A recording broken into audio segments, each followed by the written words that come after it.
Tere, olen Katrin. Tahaksin teiega täna jagada oma oskust, kuidas luua väiksemaid pildifaile. Sageli on nii, et kui tahame oma kirjaga kaasa panna foto, selgub, et see on saatmiseks liiga suur. Selliste failide loomiseks on üks väga hea programm. Mina olen selle enda arvutisse juba installinud. Selleks programmiks on Primo PDF. Kui see on arvutis olemas, siis saame seda edukalt kasutada. Näitan seda kohe praktikas.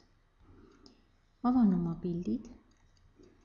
Valin välja foto, mida mul on vaja kirjaga edasi saata, kuid mille saatmine ei õnnestu, sest ta on liiga suur, näete, 2,61 megabaiti.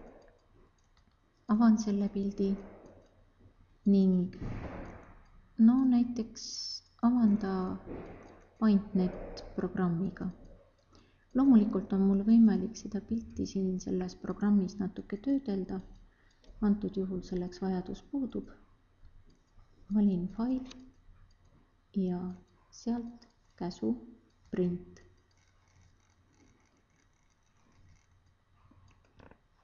Ekraanile ilmub fotoprindi Viisardi tervitus. Jätkamiseks klõpsan edasi ja nüüd tuleb valida printer. Kui ma annan lihtsalt käsu edasi, siis asub printer seda pilti printima. Tavaliselt lõpeb asi erroriga, kuna printimine ei õnnestu.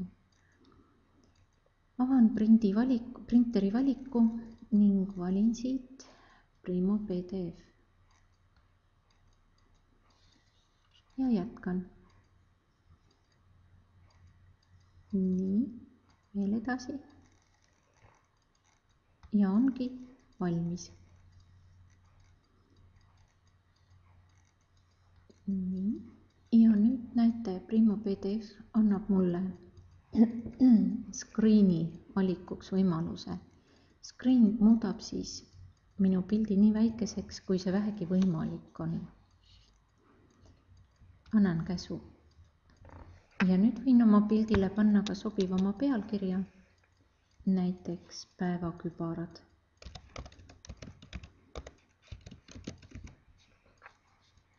Ning salvestan selle oma töölauale.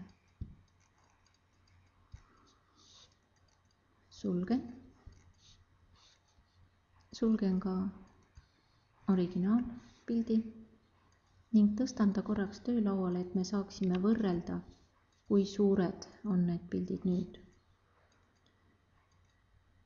Algne pilt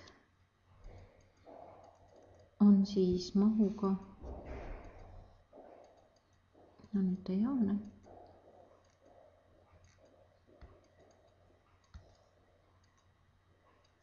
Nii, vaatame, kas saame siit kätte. Ja maht on 2,61 MB ja PDF-iga töödeldud pilt on 86,7 kilobaiti, nii et näete, vahe on silmnähtav. Sellist pilti on võimalik juba oma tekstidega kaasa saata. Teda on ka hea printida. Avan ta korraks. Nagu näete, ta tegemist täpselt sama pildiga.